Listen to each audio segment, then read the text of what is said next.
नमस्कार। आज की वीडियो एजुकेशनल है। आज की वीडियो से आपको पता चलेगा कि मंथली साइकिल लेडीज़ को क्यों होता है, और साथ ही आज की वीडियो से आपको पता चलेगा कि प्रेगनेंसी के जो चांसेज है वो मंथली साइकिल में कौन से दिन सबसे ज़्यादा चांसेज होता है कि एक लेडी जो है प्रेग्नेंट हो सकती है। तो ये जो है, जो कपल्स अभी बेबी प्लान कर रहे हैं उनके लिए भी बहुत इम्पोर्टेंट वीडियो है, वो लोग देख सकते हैं इसको। और साथ ही जो लोग जानकारी प्राप्त करना चाहते हैं कि वाई मेनिस्ट्रेशंस हैपन, कि मंथली साइकिल क्यों होता है, तो उसकी जानकारी भी आपको इस वीडियो से प्राप्त हो जाएगी। तो आइए जानते हैं। देखिए, मंथली साइकिल की शुरुआत होती है यहाँ से। जी हाँ, अभी आप लोग सोचते होंगे कि यहाँ से शुरुआत होती है, गलत है, यहाँ से होती है। हमारे बिल्कुल नाक के नीचे, ये नाक देख रहे हैं, इसके जस्ट बैक साइड में एक ग्लैंड होता है, उसका नाम है हाइपोथैलेमस ग्लैंड। वो ग्लैंड बहुत ही छोटा सा होता है, आप मान के चलें कि ये नाखून के बराबर इसका वज़न होता है, लेकिन ये इतना ज़बरदस्त ग्लैंड है, ये पूरे शरीर को कंट्रोल करके रखता है। उन्हीं में से एक छोटा सा कार्य इसमें भी उसका एक योगदान है। हाइपोथैलेमस एक हार्मोन निकालता है, that is follicle stimulating hormone. ठीक है, दूसरी शब्दों में हम इसे कहते हैं गोनेडोट्रोपिक हार्मोन। ये करता क्या है, उसी के जस्ट नीचे, हाइपोथैलेमस के ही नीचे एक और ग्लैंड है, anterior pituitary gland. Anterior pituitary gland उस ग्लैंड को स्टिमुलेट करता है दो प्रकार के फर्दर हार्मोन निकालने के लिए। एक हार्मोन का नाम है फॉलिकल स्टिमुलेटिंग हार्मोन और दूसरे का नाम है ल्यूटिनाइजिंग हार्मोन। अब ये हार्मोन करते क्या हैं, उसको समझने से पहले हम इस चीज़ को समझते हैं। देखें, ये पूरा का पूरा फीमेल रिप्रोडक्टिव ऑर्गन मैंने बना दिया हुआ है। ये यूट्रस है, ठीक है, this is uterus and this is cervix and this is the vaginal part and this is the fallopian tube, this is the fallopian and this is ovary. Ovary यहीं पे शुरुआत होती है, ये देख रहे हैं ना, ये जो हिस्सा है यहीं पे अंडे का बनने का शुरुआत होता है। आपको पता है कि फीमेल में, लेडीज़ में सबसे पहला अंडा कब बन जाता है? कोई बता सकता है क्या? किसी को ये जानकारी है? आप जान के हैरान होंगे कि जब बच्ची खुद भी पेट में होती है और जब ये ऑर्गन्स डेवलप हो रहे होते हैं, उसी दौरान जो है अंडे जो है बन जाते हैं। जी, बहुत हैरान करने वाली बात है, लेकिन ये फैक्ट है, ये हकीकत है। अब मेल्स में वो चीज़ कब बनती है आप बता सकते हैं? फीमेल में पेट के अंदर रहते हुए ही जो है ये सारी प्लानिंग्स हो जाती है, मतलब सब भगवान का किया रहा है। ठीक है, मतलब कि इस तरह से सिस्टम बनाया हुआ है। लेकिन मेल में वो चीज़ कब डेवलप होती है? जब वो पैदा हो जाता है। तो देखिए कितना डिफरेंस है। ठीक है, एक फ़ीमेल जो है नेक्स्ट जनरेशन की प्लानिंग उसके अंदर ही कर लेती है। सो कितनी डेप्थ में चीज़ें हैं हमें पता नहीं है। सो आइए हम यहाँ से नेक्स्ट बढ़ते हैं। अब ये अंडा जो है यहाँ पे तकरीबन 15 से 20 अंडे हर महीने रेस में शामिल होते हैं। तकरीबन 15 से 20 अंडे। अभी मैं यहाँ एक ही अंडे की बात कर रहा हूँ। ठीक है,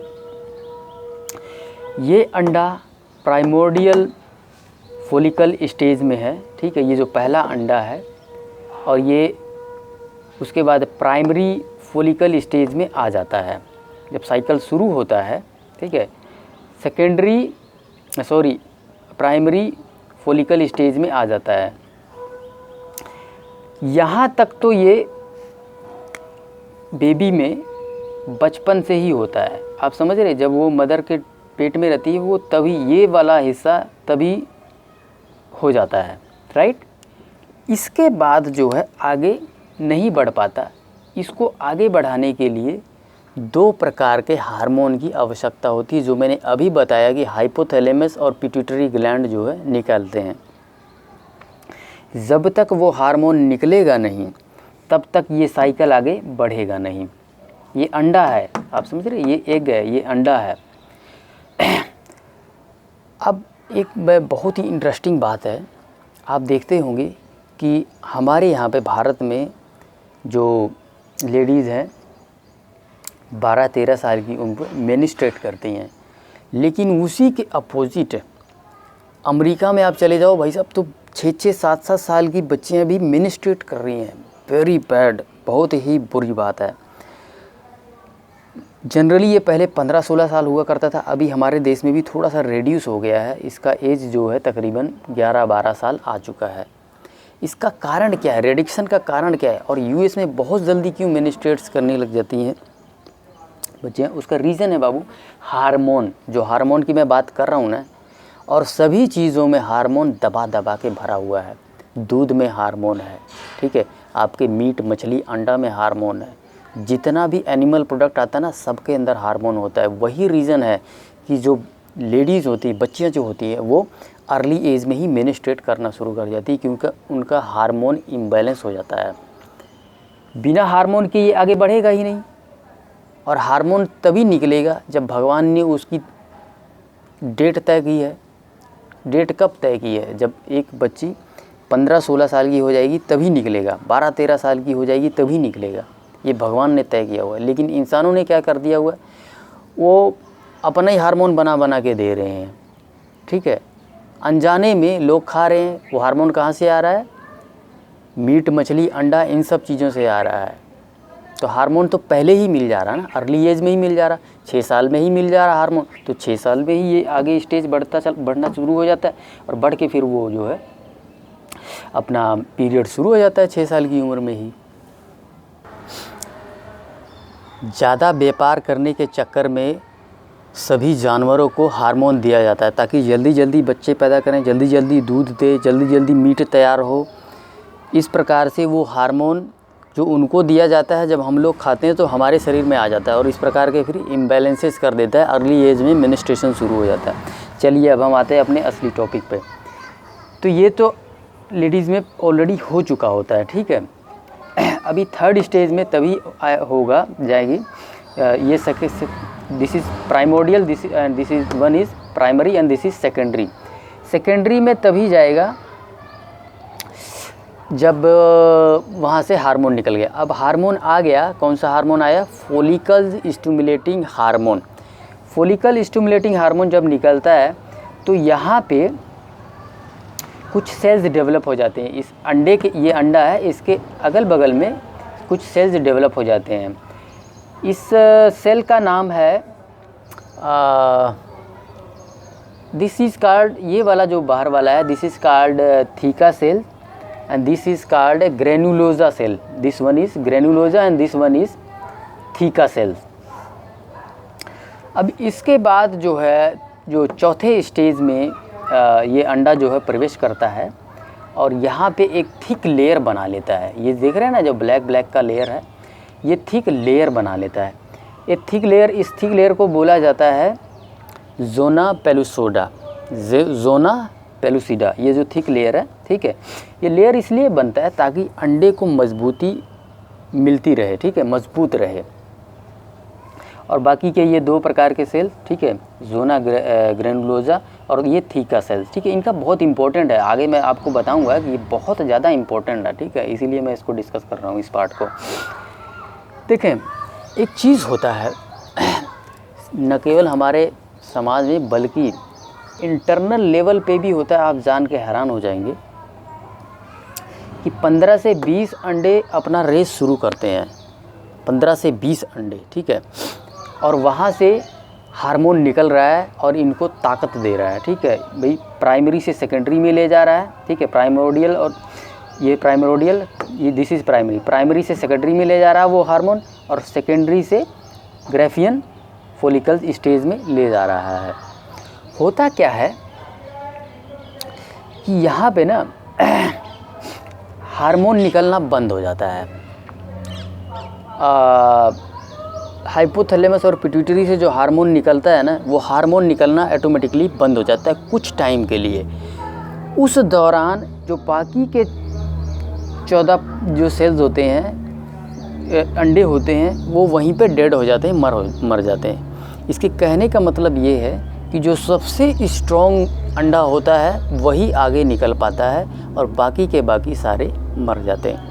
एक्चुअल में हार्मोन निकलना इसीलिए बंद होता है सो दैट वो डेड हो जाएं, क्योंकि एक की ही जगह है, दो की जगह नहीं हो सकती, क्योंकि बच्चा तो एक ही हो सकता है ना, दो बच्चे थोड़ी हो सकते हैं।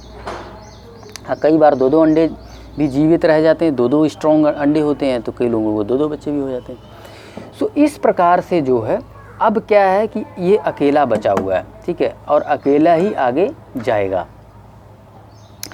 अब यहाँ से ये अंडा निकल के, ठीक है, ये इस एरिया में है, ठीक है, ये अंडा जो है यहाँ से निकल के इस एरिया में चला जाता है।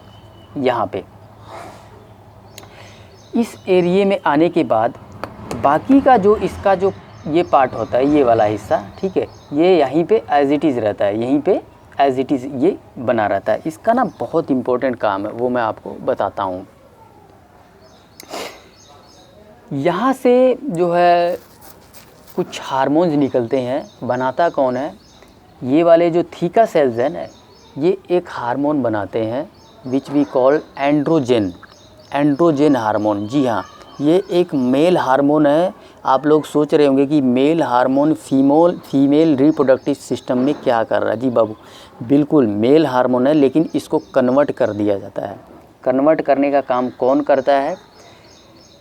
दी ग्रेनुलोजा सेल्स, ठीक है। ग्रेनुलोजा सेल एक एंजाइम निकालता है और उसी एंजाइम से एंड्रोजन हार्मोन को एस्ट्रोजन में बदल देता है। अब वो एस्ट्रोजन हार्मोन क्या करता है? एस्ट्रोजन हार्मोन यहाँ से निकल के इस यूट्रस वाले एरिया में आ जाता है। यहाँ पे हार्मोन का क्या मतलब होता है आपको पता है? हार्मोन एक संदेश वाहक है, संदेश पहुँचाता है अलग अलग जगह कि भैया ये काम होने वाला है, आप जो है ये काम शुरू कर दो। जैसे कि उदाहरण के तौर पे इंसुलिन हार्मोन निकलता है, जैसे ही आप खाना खाओगे इंसुलिन हार्मोन निकल जाएगा। तो इंसुलिन हार्मोन क्या संदेश लेके जाता है कि भाई साहब खाना आ रहा है और जल्दी जल्दी अपना तैयारी कर लो, ठीक है, सेल लोग अपना ऑब्जर्व करने की तैयारी कर लो इसको, ठीक है। या लीवर को बता देगा भाई आप इसको ग्लाइकोजन में कन्वर्ट करके स्टोर करने की तैयारी कर लो। तो एक प्रकार से संदेश लेके जाता है कि फला काम होने वाला है और इसकी तैयारी कर लो। तो उसी प्रकार से ये संदेश लेके जाता है यहाँ पे यूट्रस एरिया में कि आगे बच्चे का जन्म होने वाला है, आप लोग यहाँ पे एकदम बढ़िया तैयारी कर दो इस एरिया में, यूट्रस वाले एरिया में, ताकि बच्चा जो है अच्छे से उसको न्यूट्रिशन मिल सके, ठीक है। ये एरिया जो है थोड़ा वार्म कर दो, ठीक है, मतलब कि एक बच्चे को रहने के लिए पूरा एकदम अनुकूल वातावरण बना दो, अनुकूल परिस्थितियाँ बना दो, ठीक है, भरपूर मात्रा में न्यूट्रिशन जमा कर लो। अब ऐसी स्थिति में करते क्या है, दिस इज़ कॉल्ड इंडोमेट्रियम, ठीक है, ये वाला जो एरिया है इंडोमेट्रियम है, यहाँ पे बहुत सारे सेल्स होते हैं। ये प्रोलिफरेशन मोड में चले जाते हैं। प्रोलिफरेशन का क्या मतलब होता है? मतलब होता है मल्टीप्लिकेशन। ये ना ढेर सारी मल्टीप्लिकेशन यहाँ पे करने लग जाते हैं, क्योंकि बच्चा आने वाला है और जो है उसको बहुत सारा न्यूट्रिशन चाहिए। तो जो ये एरिया है ना, ये पूरा का पूरा भर जाता है, ऐसे यहाँ तक, ये देख रहे हैं, पूरा का पूरा ये भर जाता है और बहुत सारी यहाँ पे वेन्स निकल आती हैं, ठीक है, अलग अलग बहुत सारा ब्लड यहाँ जमा होने लगता है इस एरिया में, क्योंकि बहुत सारा न्यूट्रिशन चाहिए ना। क्योंकि ये लोग तो एक्सपेक्ट कर रहे हैं कि भाई हमने अंडा तैयार कर दिया है, ठीक है, अब यहाँ से स्पर्म आएगा, मिलेगा और बच्चा जो है तैयार हो जाएगा। लेकिन भाई साहब स्पर्म तो तभी आएगा जब बच्ची की शादी हो जाएगी, तभी ना आएगा स्पर्म, उससे पहले थोड़ी आ जाएगा।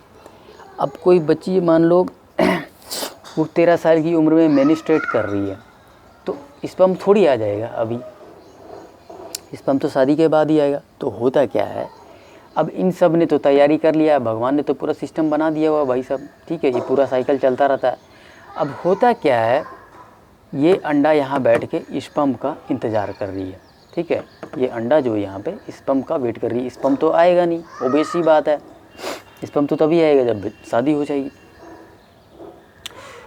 स्पर्म आया नहीं, ठीक है, ये 2 दिनों तक यहाँ इंतज़ार करेगी, 2 डेज़, 48 हावर्स। 48 हावर्स के बाद इसकी मृत्यु हो जाती है, ठीक है। 48 हावर्स के बाद ये ज़िंदा नहीं रहती है, ठीक है, शोक में, गम में कि भाई स्पर्म नहीं आया, मेरा कोई काम नहीं, डेड। तो ये अंडा यहाँ ख़त्म हो जाता है। इसके बाद क्या होता है, ये इनको पता नहीं है, ठीक है, ये जो एरिया है ये भाई साहब इनको पता नहीं, ये एक तरह से यूँ कह लो कि अंडे के ये माँ बाप है ये, ठीक है। यहाँ से ये हार्मोन निकालते रहते हैं, ठीक है। कौन से हार्मोन? Oestrogen, progesterone. किस लिए निकालते हैं? ये तो एक्सपेक्ट कर रहे हैं कि भाई साहब बच्चा होने वाला है, ठीक है, इनको अभी पता ही नहीं है।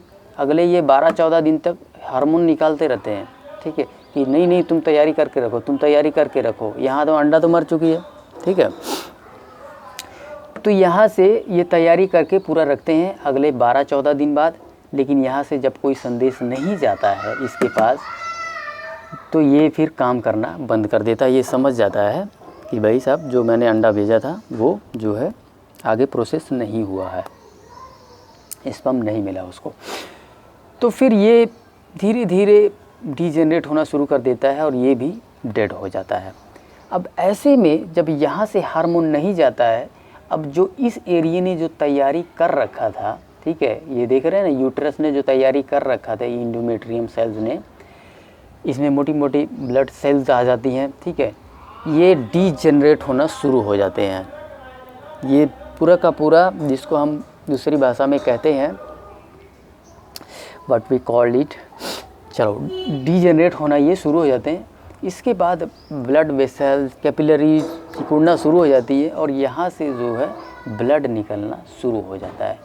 सो जब ये शुरू होता है तो इसको हम बोलते हैं मंथली साइकिल, ठीक है। ये जो है हार्डली किसी किसी में 4 दिन, 5 दिन, 7 दिन चलता है। 3 दिन से लेके 8 दिन नॉर्मल होता है। उसके बाद पैथोलॉजी बोला जाता है, मतलब फिर डॉक्टर लोग उसको ट्रीट करते हैं। अगर 8 दिन से ज़्यादा मेंस्ट्रुएशंस होता है या 3 दिन से कम है, किसी को 1 ही दिन आ रहा है, तो भी जो है आगे जो है जो भी है मतलब आप समझ आए कि 3 दिन से लेके 8 दिन तक अगर पीरियड आ रहा है तो वो नॉर्मल है। अगर उसे ज़्यादा ऊपर होता है तो भी समस्या है, कम होता है तो भी समस्या है। तो पीरियड आने का कारण आप समझ गए, अंडा मर चुका है। यहाँ से ये भाई साहब भेजते रहते हैं हार्मोन अगले 14-15 दिन तक। यहाँ से संदेश नहीं आता, ये हार्मोन निकालना बंद कर देते हैं। ये पूरा का पूरा जो तैयारी किया होता है वो सारा का सारा नष्ट होना शुरू हो जाता है और फिर इस प्रकार से ब्लीडिंग्स होनी शुरू हो जाती है और सारा वेस्ट मटेरियल ये सारा निकल के बाहर आता है अगले 5-7 दिन तक। अब एक बात बताओ बाबू, सबसे ज़्यादा प्रेगनेंसी के चांसेस कब होंगे? अपना दिमाग लगा के बताओ। सबसे ज़्यादा प्रेगनेंसी के चांसेस तब होंगे जब ये अंडा इस एरिया से निकल के यहाँ पहुँच जाएगा, इस वाले एरिया में, ठीक है, यहाँ पे। और ये कब आता है? ये आता है यहाँ पे 14वें दिन। अब दोबारा समझो इसी बात को। इस हो गया, ठीक है, मेंस्ट्रुएशन आ गया, ख़त्म हो गया। इसके बाद जो है हाइपोथैलेमस ग्लैंड अपना बिजनेस फिर से शुरू करेगा नेक्स्ट मंथ। वो फिर से हार्मोन निकालेगा नेक्स्ट मंथ। मान लो एक लेडी की साइकिल है 28 डेज़, 28 दिन का साइकिल चल रहा है। 28 दिन के साइकिल में मान लो 28वें दिन जो है मेंस्ट्रुएशन आके ख़त्म हो चुका है, मासिक धर्म आके ख़त्म हो चुका है 28वें दिन। अब पहली तारीख से हाइपोथैलेमस और पिट्यूटरी ग्लैंड अपना बिजनेस फिर से शुरू करेंगे, अपना हार्मोन निकालना फिर से शुरू करेंगे और ये अंडा 15-20 अंडे फिर रेस में शामिल होंगे, अपना रेस शुरू करेंगे। 14वें दिन जाके ये 14 दिन लगते हैं इसको ये पूरा साइकिल यहाँ तक पहुँचने में, ठीक है। इस अंडे को यहाँ से निकल के ये अंडा ये वाला है, ठीक है, यहाँ से निकल के यहाँ आने में 14 दिन लगता है। इसका मतलब ये है कि 14वें दिन अगर जो कोई भी कपल जो है अपना मतलब कि बच्चे का प्लानिंग कर रहे हैं, 14वें दिन अगर मासिक धर्म के ख़त्म होने के 14 दिन बाद, ठीक है, 14 दिन 2 से 3 दिन प्लस माइनस उसमें आप कर लो। अगर इस टाइम पे जो है फिज़िकल रिलेशन बनाते हैं तो जो है प्रेगनेंसी के चांसेस बहुत ज़्यादा बढ़ जाते हैं। इससे पहले सब लोग ही सोचते हैं कि जी मेंस्ट्रुएशन के दौरान अगर किया जाए तो होता है, मगर ऐसा नहीं है। ये पूरा का पूरा साइंस जो है, ये विज्ञान आप देख ही सकते हैं कैसे काम करता है। सो मेंस्ट्रुएशन के 14-15 दिन बाद, क्योंकि ये अंडा यहाँ निकल के वेट कर रहा होता है और 2 दिन इंतज़ार करता है और 2 दिन बाद ये डेड हो जाता है। उसके बाद अगर कोई फिज़िकल रिलेशन बनाता है तो प्रेगनेंसी नहीं होगी। सो अब हम इसी सिचुएशन को दूसरी तरह से रखते हैं कि मैं मान लूँ यहाँ पे जो है इस अंडे को स्पर्म मिल गया है, ठीक है, शादी हो गई है और स्पर्म जो है मिल गया है और जो है 14-15 दिन फिज़िकल रिलेशन बना लिया है कपल्स ने और यहाँ पे उसको मिल गया है। अब ये क्या करेगा, 1 से 2 हो जाएगा अंडा, ठीक है, एक तरह से सेल ही है ये, सेल 2 से 15-16 सेल्स हो जाएंगे, फिर ये यहाँ पे आ जाएगा, ठीक है, यूट्रस में आ जाएगा ये अंडा। फिर ऐसे ऐसे कुछ चीज़ें निकल के आती हैं और ये जाके यहाँ फिक्स हो जाएगा, ये पूरा यहाँ ऐसे जाके चिपक जाएगा ये अंडा जो है।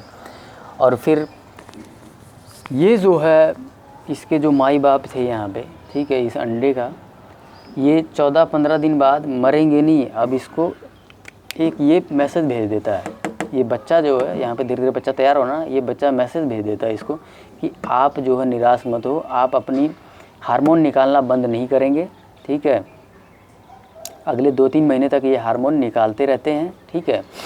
और उसके बाद जो है बच्चा धीरे धीरे प्लेसेंटा ग्रो कर लेता है, प्लेसेंटा के थ्रू ही सारी चीज़ें इसको मिलनी शुरू हो जाती है। प्लेसेंटा से ही जो 2 प्रकार के हार्मोन ये निकाल रहे थे, ठीक है,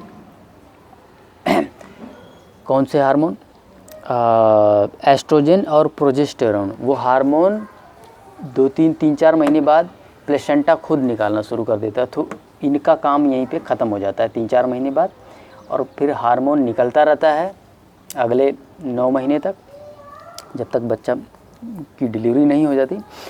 और जब तक ये हार्मोन निकलते रहते हैं यहाँ पे, ठीक है, यहाँ से एक संदेश चला जाता है हाइपोथैलेमस और पिट्यूटरी ग्लैंड को कि आपको जो है अब हार्मोन नहीं निकालना है। अब जब हार्मोन नहीं निकालेंगे पिट्यूटरी ग्लैंड और हाइपोथैलेमस, तो ऑब्वियस सी बात है ये अंडे की साइकिल शुरू नहीं होगी और मेंस्ट्रुएशंस भी नहीं होगा अगले 9 महीने तक, जब तक बच्चा पेट में रहेगा। तो इस प्रकार से मेंस्ट्रुएशंस वहाँ से ख़त्म हो जाती है और ये बच्चा धीरे धीरे जो है अंदर ही बड़ा हो जाता है, सारा न्यूट्रिशन वगैरह अपना लेना शुरू कर देता है। सो इस प्रकार से आज की वीडियो से आपने समझा कि सबसे ज़्यादा प्रेगनेंसी के चांसेस कौन से दिन होता है, पूरा का पूरा जो है वुमेन रिप्रोडक्टिव साइकिल कैसे चलता है। सो उम्मीद करता हूँ कि मैं आज की वीडियो से आपको जो है कुछ मोटिवेट कर पाया हूँ, कुछ सिखा पाया हूँ। सो इस वीडियो को यहीं समाप्त करते हैं। धन्यवाद।